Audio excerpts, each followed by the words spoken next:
Welcome to tech Chaitu. Hyderabad Bhubaneswar మధ్య Vande Bharat express రైలు ఆ వివరాలేంటో మనం ఈ వీడియోలో తెలుసుకుందాము. వివరాల్లోకి వెళ్లే ముందు మీరు కనుక టెక్ చైతు ఛానల్ని సబ్స్క్రైబ్ చేసుకున్నట్లయితే దయచేసి సబ్స్క్రైబ్ చేసుకోండి.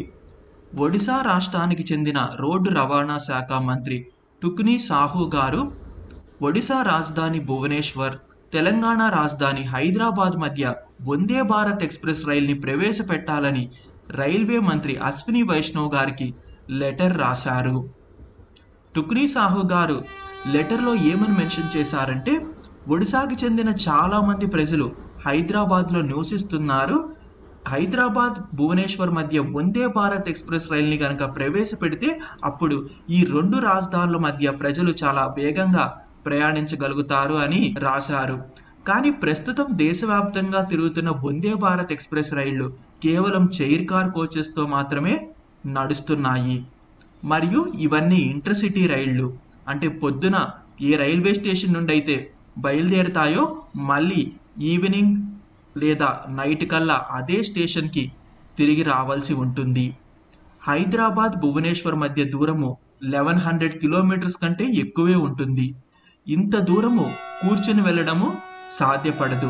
అందువల్ల ప్రెజెంట్ తిరుగుతున్న వందే భారత్ ఎక్స్ప్రెస్ రైళ్లని హైదరాబాద్ భువనేశ్వర్ మధ్య నడపటము కుదరదు.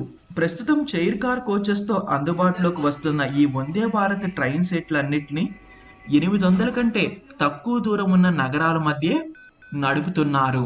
భవిష్యత్తులో వందే భారత్ ఎక్స్ప్రెస్ రైలు యొక్క ఆపరేషనల్ స్పీడ్ పెరిగితే అప్పుడేమైనా ఈ చైర్ కార్ కోచెస్తో కూడిన వందే భారత్ ఎక్స్ప్రెస్ రైళ్లని 1000 కిలోమీటర్ల కంటే ఎక్కువ దూరం ఉండే నగరాల మధ్య నడపడానికి అవకాశం ఉంటుంది. ప్రస్తుతం అందుబాటులో ఉన్న రైళ్లనైతే నడపలేరు. కానీ ఇండియన్ రైల్వేస్ ఇప్పటికే స్లీపర్ కోచెస్తో కూడిన వందే భారత్ ఎక్స్ప్రెస్ రైళ్ల తయారీని ప్రారంభించింది.